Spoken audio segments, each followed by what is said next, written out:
Assalamualaikum warahmatullahi wabarakatuh.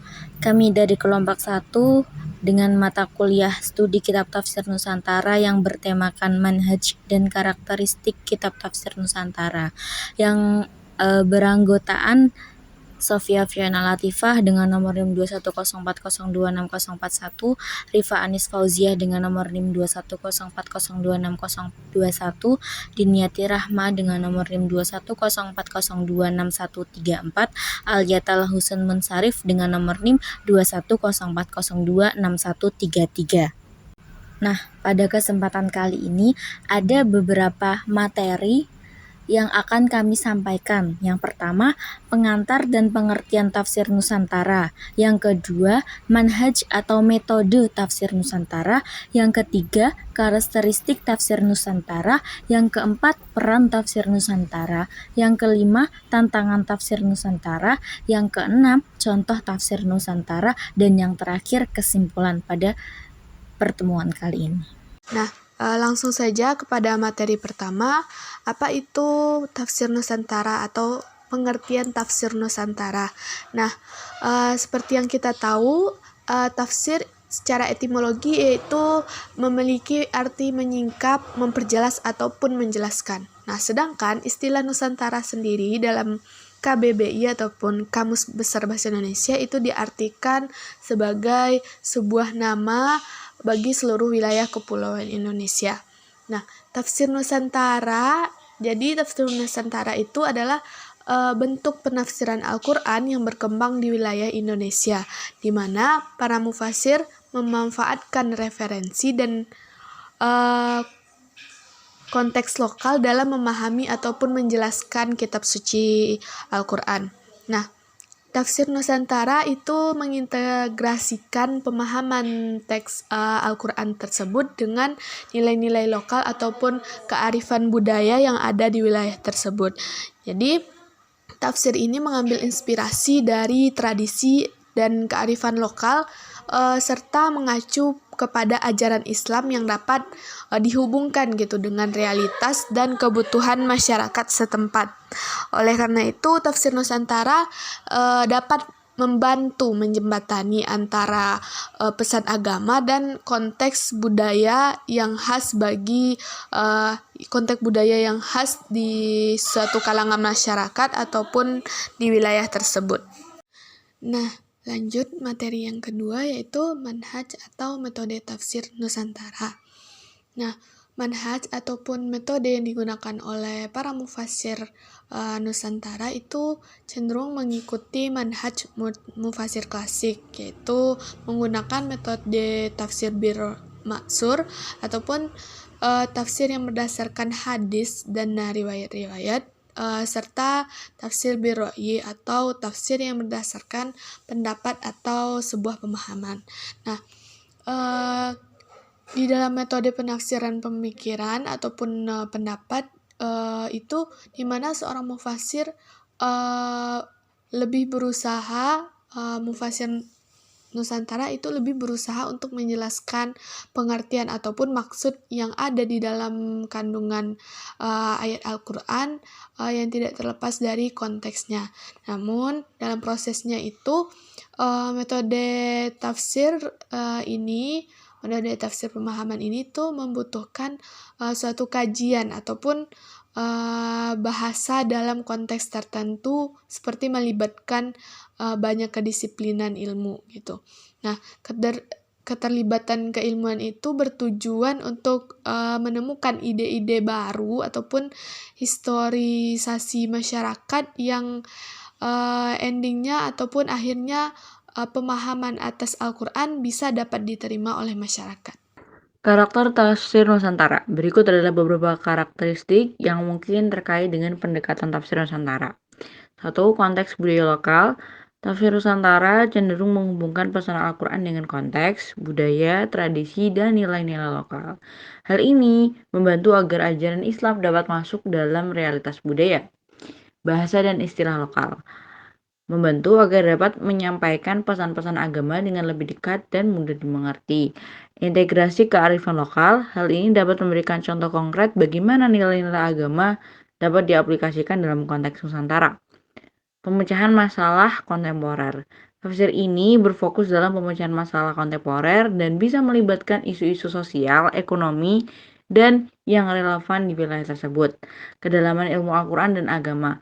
Pentingnya pemahaman mendalam terhadap Al-Quran dengan tetap mengaitkan konteks lokal. Pentingnya konteks sejarah.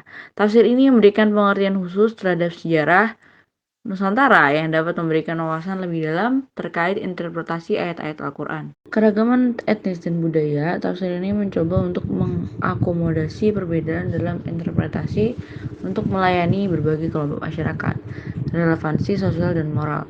Tafsir ini memberikan panduan etika dan perilaku dalam konteks tersebut. Versi tafsir Nusantara dapat berbeda-beda tergantung pada sudut pandang dan interpretasi yang diberikan oleh masing-masing ulama atau cendekiawan yang menerapkan pendekatan ini. Selanjutnya, peran tafsir Nusantara. Peran tafsir Nusantara dijadikannya sebagai rujukan ilmiah pada lembaga-lembaga pendidikan di Indonesia, juga sebagai rujukan masyarakat umum, khususnya para dai, mengadaptasi dan melekatkan ajaran Islam ke dalam kehidupan masyarakat Indonesia. Seringkali merasa relevan dan mengakar di dalam budaya lokal, memberikan beberapa alternatif solusi menghadapi berbagai macam permasalahan pada masa modern. Baik, selanjutnya saya akan menjelaskan mengenai tantangan tafsir Nusantara. Keanekaragaman budaya, etnis, wilayah Nusantara ini sangat beragam dalam hal budaya, etnis, bahasa, dan tradisi. Nah, tantangan ini muncul adalah bagaimana sih menghadapi perbedaan ini dalam interpretasi Al-Quran, sehingga pesan-pesan agama tetap relevan dan bermanfaat bagi berbagai kelompok masyarakat. Yang selanjutnya ada tentang konflik nilai. Nah, dalam wilayah yang beragam seperti Nusantara, ada kemungkinan munculnya konflik antara nilai-nilai budaya dan nilai Islam. Menyelaraskan antara dua aspek ini di dalam tafsir dan menjadi tantangan. Selanjutnya, mengenai konteks kontemporer, tafsir Nusantara itu harus mampu merespon isu-isu kontemporer ataupun terkini yang dihadapi oleh masyarakat, termasuk isu sosial, politik, ekonomi, dan teknologi. Mengaitkan ajaran Al-Quran dengan realitas ini memerlukan pemahaman yang mendalam tentunya. Yang selanjutnya, konsistensi dengan prinsip Islam. Nah, tafsir Nusantara itu harus tetap konsisten dengan prinsip-prinsip dalam Islam dan tidak boleh mengubah makna yang telah mapan dalam ajaran agama. Jadi di sisi lain tadi ada tantangan kontemporer, tapi di sini kita harus tetap konsistensi terhadap prinsip Islam. Yang selanjutnya bahasa dan istilah. Adapun penggunaan bahasa dan istilah lokal dalam tafsir dapat menjadi tantangan, terutama dalam menghindari salah satu tafsir penyimpangan makna yang tidak diinginkan. Selanjutnya, perubahan sosial dan budaya. Masyarakat Nusantara mengalami perubahan sosial dan budaya seiring berjalannya waktu. Tantangan muncul dalam menjaga relevansi tafsir terhadap perubahan ini tanpa mengorbankan nilai-nilai inti Islam. Selanjutnya, konteks historis. Tafsir Nusantara mungkin perlu mempertimbangkan konteks sejarah lokal yang berbeda-beda di wilayah Nusantara untuk memahami dengan tepat makna ayat-ayat Al-Quran. Nah, kritis terhadap pemahaman itu tidak benar. Jadi bagaimana nih tafsir Nusantara itu harus kritis terhadap interpretasi atau pemahaman yang salah yang mana udah tersebar di kalangan masyarakat. Oke, pada intinya penting untuk diingat bahwa tantangan-tantangan yang udah saya sebutkan tadi tidak hanya berlaku untuk tafsir Nusantara, tetapi juga berlaku dalam konteks tafsir di berbagai wilayah. Tantangan ini dapat diatasi melalui pendekatan yang mendalam, ilmiah, dan terbuka terhadap dialog dan pemahaman yang benar.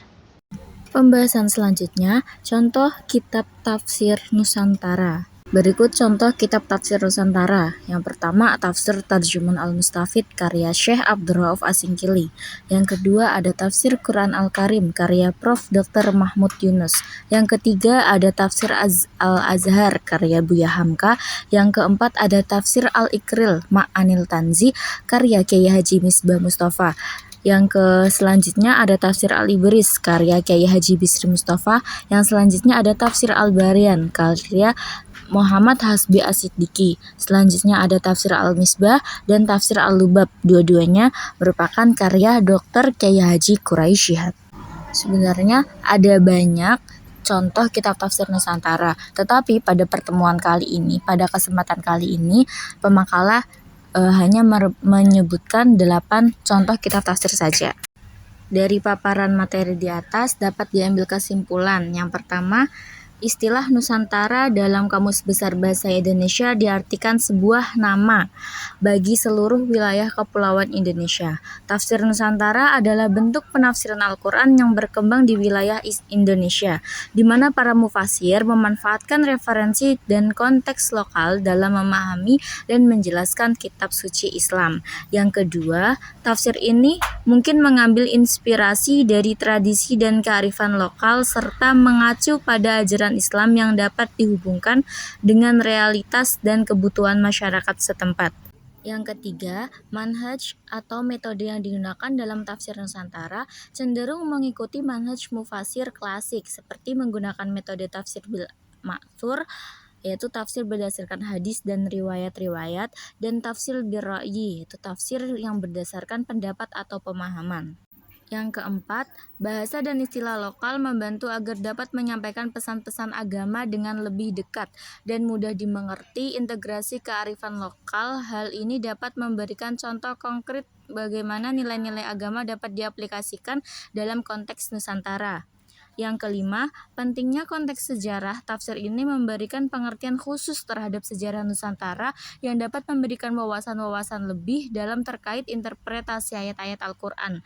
Keragaman etnis dan budaya tafsir ini mencoba untuk mengakomodasi perbedaan dalam interpretasi untuk melayani berbagai kelompok masyarakat. Kesimpulan selanjutnya, konsistensi dengan prinsip Islam. Maksudnya, tafsir Nusantara harus tetap konsisten dengan prinsip-prinsip dasar Islam dan tidak boleh mengubah makna-makna yang telah mapan dalam ajaran agama. Selanjutnya, bahasa dan istilah. Menggunakan bahasa dan istilah lokal dalam tafsir dapat menjadi tantangan, terutama dalam menghindari salah tafsir atau pemahaman atau penyimpangan makna yang tidak diinginkan. Sekian dari kelompok 1, kurang lebihnya mohon maaf. Wassalamualaikum warahmatullahi wabarakatuh.